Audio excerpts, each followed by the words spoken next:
ಮಂಡ್ಯ ಕಸಬಾ ಪ್ರಾಥಮಿಕ ಕೃಷಿ ಪತ್ತಿನ ಸಹಕಾರ ಸಂಘಕ್ಕೆ ನಿರ್ದೇಶಕರುಗಳಾಗಿ 11 ಮಂದಿ ಅವಿರೋಧವಾಗಿ ಆಯ್ಕೆಯಾದರು. KC Ravindra, Boregowda, N Nagaraju, B Boregowda, CB Krishnegowda, Gowramma, Sunanda, D Mohana, MR Sandeepa, Ratna, KS Dharmendra ಅವರು ಆಯ್ಕೆಯಾಗಿದ್ದಾರೆ ಅಂತ ಚುನಾವಣಾ ಅಧಿಕಾರಿ ಘೋಷಿಸಿದರು.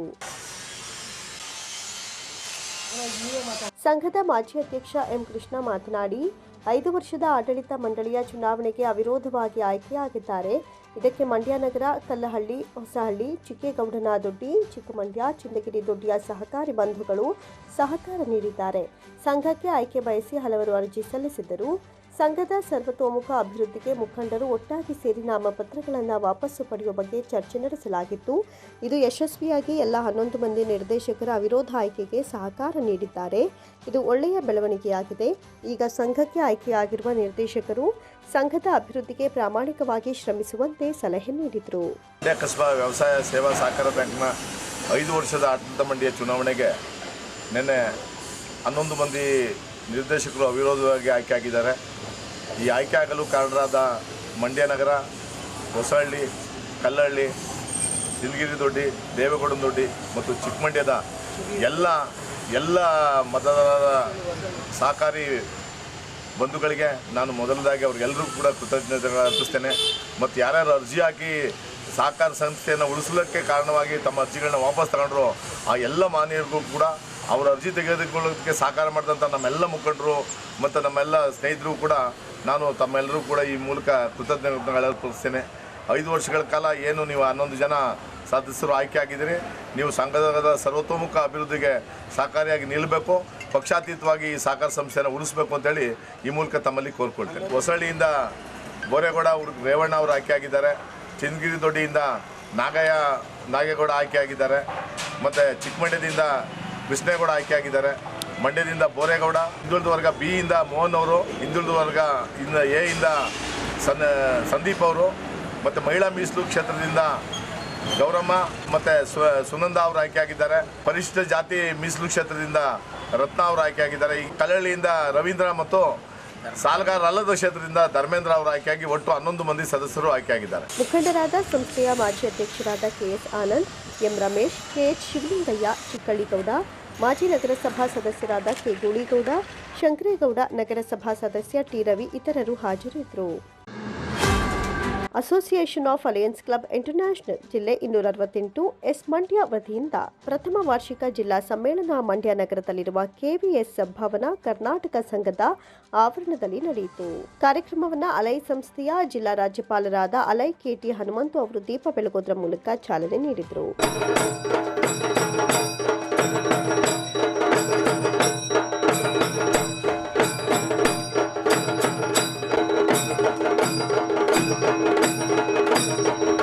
ನಂತರ ಮಾತನಾಡಿದ ಅವರು, ಕಳೆದ 11 ತಿಂಗಳ ಹಿಂದೆ ಪ್ರಾರಂಭವಾದ ನಮ್ಮ ಸಂಸ್ಥೆ ಜಿಲ್ಲೆ 268 ಎಸ್ ಹೆಮ್ಮರವಾಗಿ ಬೆಳೆಯುತ್ತಿದೆ. ಪ್ರಾರಂಭದಲ್ಲಿ 11 ಕ್ಲಬ್ನಿಂದ ಸುಮಾರು 150 ಜನ ಸದಸ್ಯರಿದ್ದರು. ಈಗ 26 ಕ್ಲಬ್ನಿಂದ 500 ಜನ ಸದಸ್ಯರಿದ್ದಾರೆ ಮತ್ತು 7 ನೂತನ ಕ್ಲಬ್ ಪದಗ್ರಹಣವಾಗಲಿದೆ ಅಂತ ಹೇಳಿದರು. ಮಂಡ್ಯ ಜಿಲ್ಲೆಯಲ್ಲಿ ನಿಮ್ಮೆಲ್ಲರ ಸಹಕಾರದಿಂದ ಅಲಿಯನ್ಸ್ ಸಂಸ್ಥೆ ಪ್ರತಿಯೊಬ್ಬರ ಹೃದಯದಲ್ಲೂ ಸ್ಥಾಪಿಸಲು ಶ್ರಮಿಸಿದ್ದೇನೆ.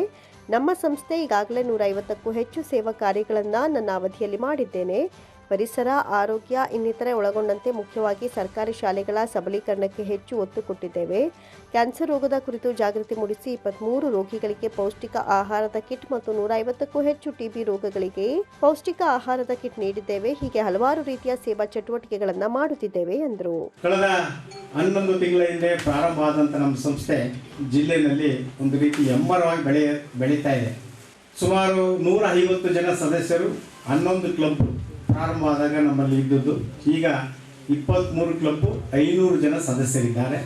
ಮತ್ತು ಇನ್ನೂ 5ರಿಂದ 6 ಹೊಸ ಕ್ಲಬ್ಗಳು ಇನ್ಸ್ಟಾಲೇಷನ್ಗೆ ರೆಡಿಯಾಗಿರ್ತಕ್ಕಂಥದ್ದು. ಅವನ್ನ ಮುಂದಿನ ಅಕಾಡೆಮಿಕ್ ಇಯರ್ಗೆ ಕೊಡಬೇಕು ಅನ್ನುವಂಥ ನಿಟ್ಟಿನಲ್ಲಿ ಅವನಾಗೆ ಹೋಲ್ಡ್ ಮಾಡಿದ್ವಿ. ಅವು ನೆಕ್ಸ್ಟು ಈ ಕನ್ವೆನ್ಷನ್ ಆದಮೇಲೆ ಒಂದು 6-7 ಕ್ಲಬ್ಗಳಿಗೆ ಚಾಲನೆಯನ್ನು ಕೊಡುವಂಥ ಕೆಲಸವನ್ನು ಕೂಡ ನಾವು ಮಾಡ್ತಾ ಇದ್ದೀವಿ ಅಂತ ಹೇಳಿ ಈ ಸಂದರ್ಭದಲ್ಲಿ ಹೇಳಲಿಕ್ಕೆ ಇಚ್ಛೆಪಡ್ತೇನೆ.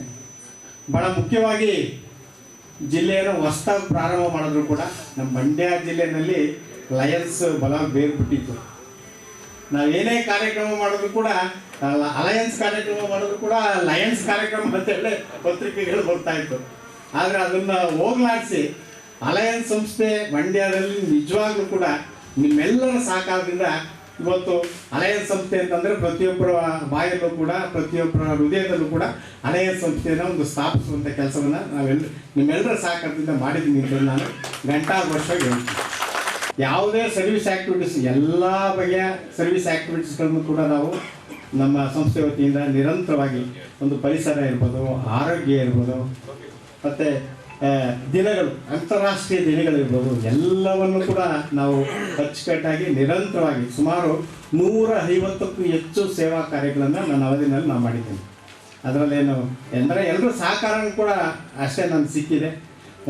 ಪರಿಸರ ಇದಾಗ್ಬೋದು, ಆರೋಗ್ಯ ಇದಾಗ್ಬೋದು, ಮತ್ತು ಬಹಳ ಮುಖ್ಯವಾಗಿ ನಾವು ಸರ್ಕಾರಿ ಶಾಲೆಗಳ ಸಬಲೀಕರಣಕ್ಕೆ ಹೆಚ್ಚು ಒತ್ತನ್ನು ಕೊಡುವಂಥ ನಮ್ಮ ಸಂಸ್ಥೆ ಮೊದಲಿಗೂ ಅಷ್ಟೇ, ನಾವು ಬೇರೆ ಲಯನ್ಸಲ್ಲಿದ್ದಾಗಲೂ ಅಷ್ಟೇ, ಅಲಯನ್ಸ್ ಬಂದಲ್ಲೂ ಅಷ್ಟೇ ನಿರಂತರವಾಗಿ ಸರ್ಕಾರಿ ಶಾಲೆಗಳು ಸಬಲೀಕರಣ ಆಗಬೇಕು ಅನ್ನೋ ನಿಟ್ಟಿನಲ್ಲಿ ಸಾಯ್ದ ಸರ್ಕಾರಿ ಶಾಲೆಗಳಿಗೆ ನಾವು ಒಂದು ಅವ್ರಿಗೇನು ಪರಿಕರಗಳು ಬೇಕು ಅದನ್ನು ವಿತರಣೆ ಮಾಡ್ತಕ್ಕಂಥ ಕೆಲಸವನ್ನು ಕೂಡ ನಿರಂತರವಾಗಿ ನಾವು ಮಾಡ್ಕೊಂಡು ಬರ್ತಾ ಇದ್ದೀವಿ. ಮತ್ತು ಗಿಡ ನೆಡ್ತಕ್ಕಂಥ ಕಾರ್ಯಕ್ರಮದಲ್ಲೂ ಕೂಡ ನಾವೇನು ಹಿಂದೆ ಬಿದ್ದಿಲ್ಲ. ಈ ವರ್ಷ ಸುಮಾರು 1,500 ಗಿಡಗಳನ್ನು ನಮ್ಮ ಸಂಸ್ಥೆ ವತಿಯಿಂದ ನೆಡುವಂಥ ಕೆಲಸವನ್ನು ಮಾಡಿದ್ವಿ. ಭಾಳಷ್ಟು ಆರೋಗ್ಯ ಶಿಬಿರಗಳು ಮಾಡಿದ್ವಿ. ಭಾಳ ಮುಖ್ಯವಾಗಿ ನಮ್ಮ ಇಂಟರ್ನ್ಯಾಷನಲ್ನ ಒಂದು ಸ್ಲೋಗನ್ ಏನಪ್ಪ ಅಂದರೆ ಕ್ಯಾನ್ಸರ್ ಅವೇರ್ನೆಸ್ ಕಾರ್ಯಕ್ರಮ. ಆ ಕ್ಯಾನ್ಸರ್ ಅವೇರ್ನೆಸ್ ಕಾರ್ಯಕ್ರಮಗಳನ್ನು ಕೂಡ ಸಾಕಷ್ಟು ಅವೇರ್ನೆಸ್ ಕಾರ್ಯಕ್ರಮ ಮಾಡಿದ್ವಿ. ಮೊನ್ನೆ ಕೀಲಾರದಲ್ಲಿ 23 ಜನ ಕ್ಯಾನ್ಸರ್ ಪಾಸಿಟಿವ್ ಇರುವಂಥ ಅವ್ರನ್ನ ಹುಡುಕಿ ಅವರಿಗೆ ಒಂದು ಪೌಷ್ಟಿಕಾಂಶದ ಆಹಾರ ಕಿಟ್ಟನ್ನು ಕೂಡ ಕೊಡುವಂಥ ಕೆಲಸ ಮಾಡಿದ್ದೀವಿ. ಮತ್ತು TB ಪೇಷಂಟ್ಗಳು, ನಾವು ಯಾವುದೇ ಒಂದು ಆರೋಗ್ಯ ಕೇಂದ್ರಕ್ಕೆ ಹೋದರೆ ಆ ಆರೋಗ್ಯ ಕೇಂದ್ರದ ವ್ಯಾಪ್ತಿಯಲ್ಲಿ ಎಷ್ಟು ಜನ TB ಪೇಷಂಟ್ ಬರ್ತಾರೆ ಅಂತೇಳಿ ಅವರನ್ನು ಗುರುತಿಸಿ, ಮತ್ತು TB ವಾಸಿಯಾದವ್ರಿಗೆ TB ಚಾಂಪಿಯನ್ ಅಂತೇಳಿ ಅವ್ರಿಗೆ ಒಂದು ಅಭಿನಂದಿಸುವಂಥ ಕೆಲಸ, ಮತ್ತು TB ಪೀಡಿತರಿರ್ತಾರಲ್ಲ ಅವರಿಗೆ ಪೌಷ್ಟಿಕಾಂಶದ ಆಹಾರ ಕಿಟ್ಗಳ ವಿತರಣೆ ಮಾಡ್ತಕ್ಕಂಥದ್ದು. ಈಗಾಗಲೇ ಸುಮಾರು ಒಂದು 150ಕ್ಕೂ ಹೆಚ್ಚು TB ಪಾಸಿಟಿವ್ ಕೇಸ್ಗಳಿಗೆ ನಾವು ಈ ವರ್ಷ ಒಂದು ಆಹಾರ ಧಾನ್ಯದ ಕಿಟ್ಟನ್ನು ವಿತರಣೆ ಮಾಡ್ತಕ್ಕಂಥ ಕೆಲಸ ಮಾಡಿದ್ದೀವಿ. ಮತ್ತು ಒಂದು 50 ಜನ ಕ್ಯಾನ್ಸರ್ ಪೀಡಿತರಿಗೂ ಕೂಡ ಕಿಟ್ಗಳನ್ನು, ಪೌಷ್ಟಿಕಾಂಶದ ಕಿಟ್ಗಳನ್ನ ವಿತರಣೆ ಮಾಡ್ತಕ್ಕಂಥ ಕೆಲಸವನ್ನು ಮಾಡಿದ್ದೀವಿ. ಮತ್ತು ಓಲ್ಡ್ ಏಜ್ ಹೋಮ್ಸ್ ನಿರಂತರವಾಗಿ ನಮ್ಮದು ಸೇವಾಕಿರಣ ಆಶ್ರಮಕ್ಕೆ, ಹಿರಿಯರ ಆಶ್ರಮಕ್ಕೆ ನಿರಂತರವಾಗಿ ತಿಂಗಳಿಗೆ 1 ಬಾರಿ ಅಥವಾ 2 ಬಾರಿ ಅವರಿಗೆ ಊಟದ ವ್ಯವಸ್ಥೆಯನ್ನು ಮಾಡ್ತಕ್ಕಂಥದ್ದು, ಮತ್ತು ಅವರಿಗೆ ಹಣ್ಣು ಹಂಪಲುಗಳನ್ನು ವಿತರಣೆ ಮಾಡ್ತಕ್ಕಂಥದ್ದು, ಮತ್ತು ಅವರಿಗೆ ಸಾಂಸ್ಕೃತಿಕ ಕಾರ್ಯಕ್ರಮವನ್ನು ಕೊಟ್ಟು ಅವರಿಗೆ ಮನಸ್ಸಿಗೆ ಬೇಜಾರಾದಂಗೆ ನೋಡ್ಕೊಳ್ತಕ್ಕಂಥದ್ದು, ಹೀಗೆ ಹಲವಾರು ರೀತಿಯ ಕಾರ್ಯಕ್ರಮಗಳನ್ನು ಕೂಡ ನಾವು ಕೊಟ್ಟಿದ್ದೇವೆ. ಅಂತಾರಾಷ್ಟ್ರೀಯ ಅಸೋಸಿಯೇಷನ್ ಆಫ್ ಅಲಯನ್ಸ್ ನಿರ್ದೇಶಕ ಅಲೈ ಡಾಕ್ಟರ್ ನಾಗರಾಜು ವಿ ಬೈರಿ ಮಾತನಾಡಿ, association of alliance clubs international ಒಂದು ಜಿಲ್ಲೆ 1 ವರ್ಷದಲ್ಲಿ 200ಕ್ಕೂ ಹೆಚ್ಚು ಸೇವಾ ಚಟುವಟಿಕೆ ಮಾಡಿ ಜಿಲ್ಲೆಯಲ್ಲಿ ಅಲಯನ್ಸ್ ಸಂಸ್ಥೆ ಇಷ್ಟು ದೊಡ್ಡ ಮಟ್ಟದಲ್ಲಿ ಹೆಸರು ಮಾಡಲು KT ಹನುಮಂತು ಅವರು ಕಾರಣ ಅಂತ ಶ್ಲಾಘಿಸಿದರು. ಜಿಲ್ಲಾ ರಾಜ್ಯಪಾಲರಾಗಿ ತಮ್ಮ ಆಡಳಿತವನ್ನು ಉತ್ತಮ ರೀತಿಯಲ್ಲಿ ನಿಭಾಯಿಸಿದ್ದಾರೆ. 25ಕ್ಕೂ ಹೆಚ್ಚು LMFಗಳಲ್ಲೂ ಕೊಟ್ಟು ಲೀಡರ್ಶಿಪ್ ಮೆಡಲ್ ಕೂಡ ಪಡೆದುಕೊಂಡು ನಮ್ಮ ನಿರೀಕ್ಷೆಗೂ ಹೆಚ್ಚು ಕೆಲಸವನ್ನು ಮಾಡಿದ್ದಾರೆ. ಅವರಿಗೆ ಅಂತಾರಾಷ್ಟ್ರೀಯ ಅಸೋಸಿಯೇಷನ್ ಆಫ್ ಅಲಯನ್ಸ್ ಪರವಾಗಿ ಅಭಿನಂದನೆ ತಿಳಿಸಿದರು.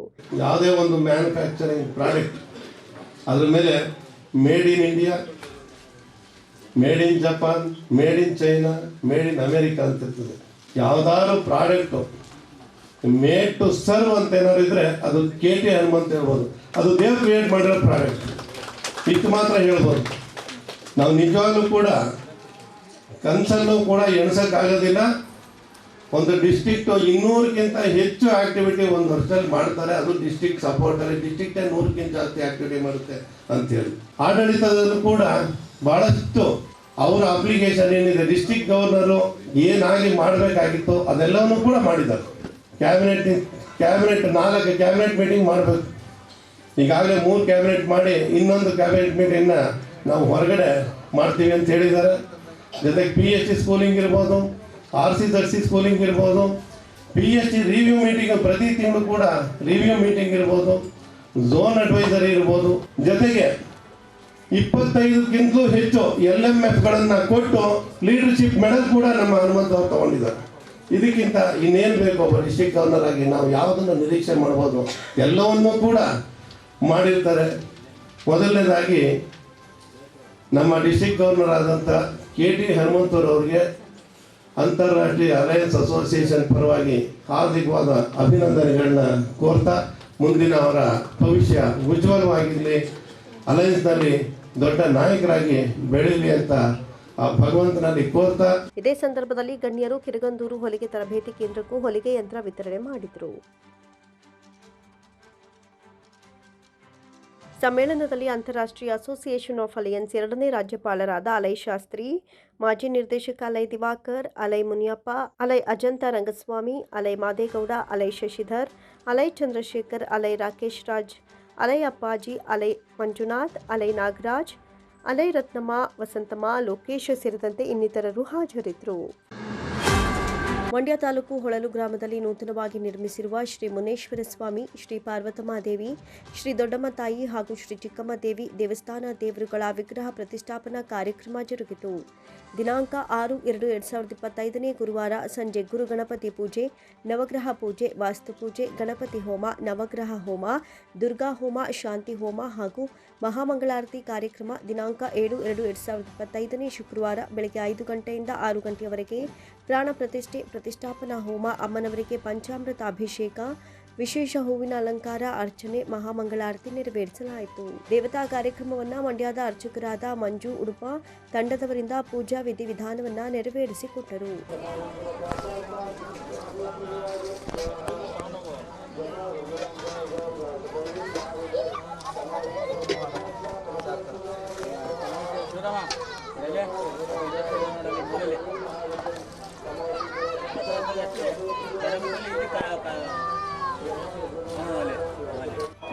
ಈ ಸಂದರ್ಭದಲ್ಲಿ ಮನ್ಮೂಲ್ ನಿರ್ದೇಶಕರಾದ ಜೆಡಿಎಸ್ ಮುಖಂಡರಾದ ಶಿವಕುಮಾರ್, ಜೆಡಿಎಸ್ ಮುಖಂಡ ರಾಮಚಂದ್ರು, ಗ್ರಾಮದ ಮುಖಂಡರಾದ HSC Hariprasad, HSC Shridhar, HSC Yogesh Kumar, Jatti Kumar, Puttaswamy Suri, HM Kumar, Krishna, HD Ravi, Shrimati Honnamma, HP Ramu ದೇವರ ದರ್ಶನವನ್ನ ಪಡೆದುಕೊಂಡರು. ಈ ಕಾರ್ಯಕ್ರಮದಲ್ಲಿ ಡೈರಿ ಅಧ್ಯಕ್ಷರಾದ ಶಿವರಾಮು, ಉಪಾಧ್ಯಕ್ಷರಾದ ದೊಡ್ಡ ಸಿದ್ದಯ್ಯ ಹಾಗೂ ಕುರಟ್ಟಿ ಮಹೇಶ್, ಚಂದು, ಶ್ರೀ ಮುನೇಶ್ವರ ದೇವಸ್ಥಾನ ಸಮಿತಿಯ ಪದಾಧಿಕಾರಿಗಳಾದ ಗುಡ್ಡಪ್ಪ, ಸಂತೋಷ್, ಶಿವರಾಮ್, ಪವನ್, ಏಳುಮಲೆ, ಶಿವಣ್ಣ, ಗುರುಪ್ರಸಾದ್, ನಾಗರಾಜು ಹಾಗೂ ಹೊಳಲು ಗ್ರಾಮಸ್ಥರು ಉಪಸ್ಥಿತರಿದ್ದರು. ದೇವಸ್ಥಾನದ ದೇವರುಗಳ ವಿಗ್ರಹವನ್ನ ಮಾಡಿದ ಶಿಲ್ಪಿಯಾದ ಅಶೋಕ್ ಲಕ್ಷ್ಮೀಸಾಗರ ಅವರನ್ನ ಸನ್ಮಾನಿಸಿ ಅಭಿನಂದಿಸಲಾಯಿತು ಹಾಗೂ ದೇವಸ್ಥಾನಕ್ಕೆ ಧನ ಸಹಾಯ ಮಾಡಿದ ದಾನಿಗಳನ್ನ ಈ ಸಂದರ್ಭದಲ್ಲಿ ಸನ್ಮಾನಿಸಿ ಅಭಿನಂದಿಸಲಾಯಿತು. ಗ್ರಾಮದ ಮುನೇಶ್ವರ ಸ್ವಾಮಿ, ದೊಡ್ಡಮ್ಮ ತಾಯಿ, ಚಿಕ್ಕಮ್ಮ ತಾಯಿ, ಪಾರ್ವತಮ್ಮ ತಾಯಿ ದೇವಸ್ಥಾನದ ಪ್ರತಿಷ್ಠಾಪನಾ ಮುಹೂರ್ತ ನಡೆಯಿತು. ಜನಪದ ಕಲಾವಿದ ಗೋಪಿ ತಂಡದ ವತಿಯಿಂದ ದೇವರ ಭಕ್ತಿ ಗೀತೆಗಳನ್ನು ನಡೆಸಿಕೊಟ್ರು. ಬಂದ ಭಕ್ತಾದಿಗಳಿಗೆ ಅನ್ನ ಸಂತರ್ಪಣೆ ಏರ್ಪಡಿಸಲಾಗಿತ್ತು.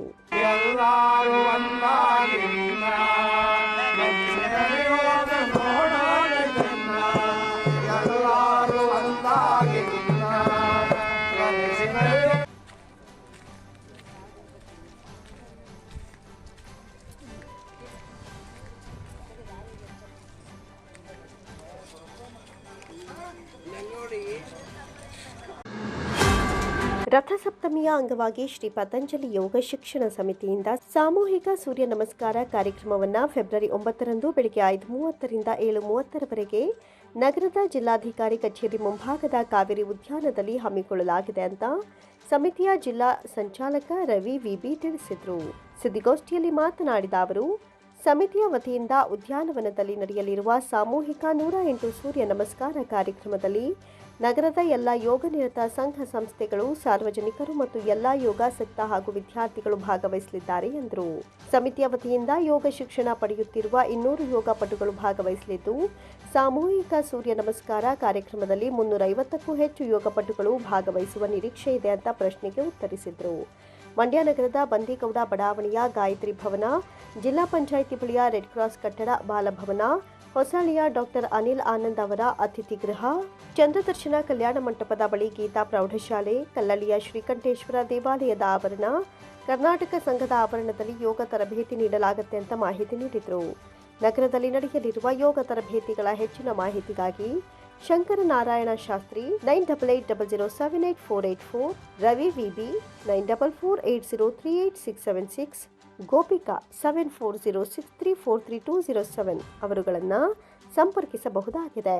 2025 ಭಾನುವಾರ ಇದೇ ಜಿಲ್ಲಾಧಿಕಾರಿಗಳ ಕಚೇರಿ ಮುಂಭಾಗದಲ್ಲಿ ಪಾರ್ಕ್ ಇದೆಯಲ್ಲ, ಪಾರ್ಕಿನಲ್ಲಿ ಸಾಮೂಹಿಕವಾಗಿ 108 ಸೂರ್ಯ ನಮಸ್ಕಾರಗಳನ್ನ ಆಯೋಜನೆ ಮಾಡಿದ್ದೀವಿ. ಹಾಗಾಗಿ ನಿಮ್ಮ ಸಹಕಾರ ಅತಿ ಮುಖ್ಯ ನಮಗೆ. ಏನಕ್ಕಪ್ಪ ಅಂದರೆ ಯೋಗ ನಿರತ ಸಂಸ್ಥೆಗಳು, ವಿದ್ಯಾರ್ಥಿನಿಯರು, ಸಾರ್ವಜನಿಕರು ಯಾರು ಬೇಕಾದರೂ ಬಂದು ಭಾಗವಹಿಸ್ಬೋದು. ಅದರ ಪ್ರಯುಕ್ತ ನಿಮ್ಮ ಸಹಕಾರ ಅತಿ ಮುಖ್ಯ ಇರೋದು ಪ್ರಚಾರಕ್ಕೋಸ್ಕರ.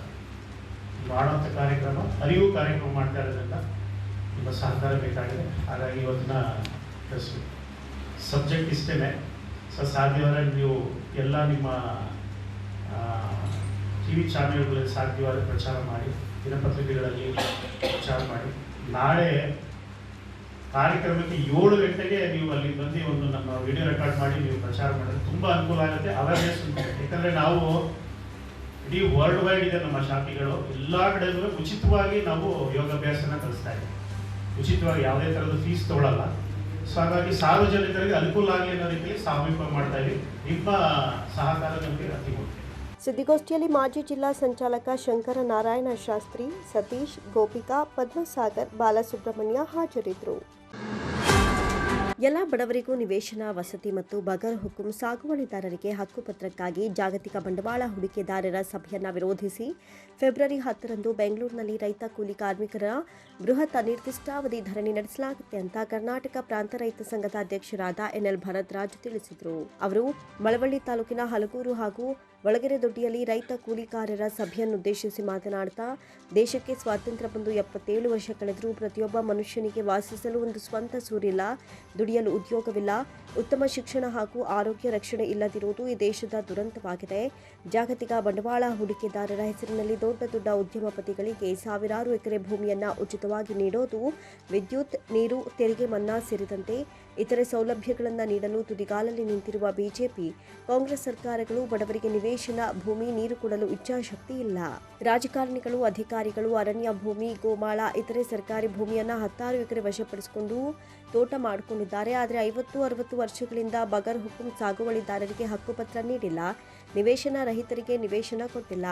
ಬೆಂಗಳೂರು, ಮಾಗಡಿ, ಚನ್ನಪಟ್ಟಣ, ರಾಮನಗರಕ್ಕೆ ಕುಡಿಯುವ ನೀರು ಹೋಗುತ್ತೆ. ಆದರೆ ಹಲಗೂರು, ಒಳಗೆರೆದೊಡ್ಡಿ, ಗೊಲ್ಲರಹಳ್ಳಿ, ಗುಂಡಾಪುರ, ಕೊನ್ನಾಪುರ ಮುಂತಾದ ಹಳ್ಳಿಗಳಲ್ಲಿ ನೀರಿನ ಪೈಪ್ಲೈನ್ ಹೋಗಿದ್ರು ಕುಡಿಯುವ ನೀರು ಕೊಟ್ಟಿಲ್ಲ ಅಂತ ದೂರಿದ್ರು. ಎಲ್ಲ ಬಡವರಿಗೂ ನಿವೇಶನ ಕೊಡಬೇಕು.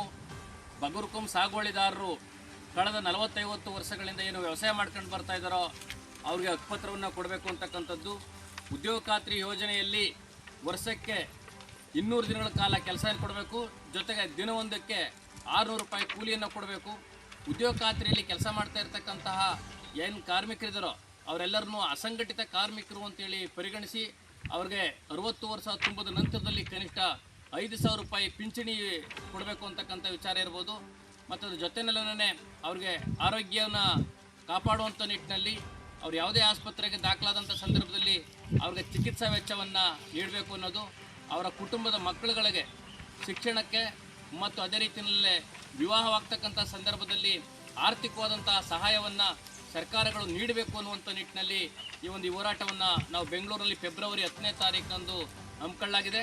ಇಲ್ಲಿ ರೈತರು, ಕೂಲಿಕಾರರು ಒಳಗೊಂಡಂತೆ ನಡೀತಾ ಇರ್ತಕ್ಕಂಥ ಫೆಬ್ರವರಿ 10ರ ಒಂದು ಹೋರಾಟ ಏನಿದೆಯೋ ಈ ಹೋರಾಟಕ್ಕೆ ಇಡೀ ರಾಜ್ಯದ ರೈತರು, ಕೂಲಿ ಕಾರ್ಮಿಕರು ಹೆಚ್ಚಿನ ಸಂಖ್ಯೆಯಲ್ಲಿ ಭಾಗವಹಿಸುವುದರ ಮುಖಾಂತರವಾಗಿ ರೈತ ಕೂಲಿಕಾರರ ಹಿತವನ್ನು ಕಾಪಾಡಬೇಕು ಅಂತೇಳಿ ಕರ್ನಾಟಕ ಪ್ರಾಂತ ರೈತ ಸಂಘಟನೆ ಪರವಾಗಿ ಒತ್ತಾಯವನ್ನು ಮಾಡ್ತಾ ಇದ್ದೀವಿ. ಸಭೆಯಲ್ಲಿ ಪ್ರಾಂತ ರೈತ ಸಂಘದ ತಾಲೂಕು ಉಪಾಧ್ಯಕ್ಷರಾದ ಪ್ರಮೀಳಾ, ಹೋಬಳಿ ಅಧ್ಯಕ್ಷರಾದ ME ಮಹದೇವು, ಗೊಲ್ಲರಹಳ್ಳಿ ಗಣೇಶ್, ಬೋರಯ್ಯ, ಹೇಮಂತ್, ಜ್ಯೋತಿ, ಪವಿತ್ರ, ಶಾಂಭವಿ, ಮುತ್ತುರಾಜ್ ಉಪಸ್ಥಿತರಿದ್ದರು.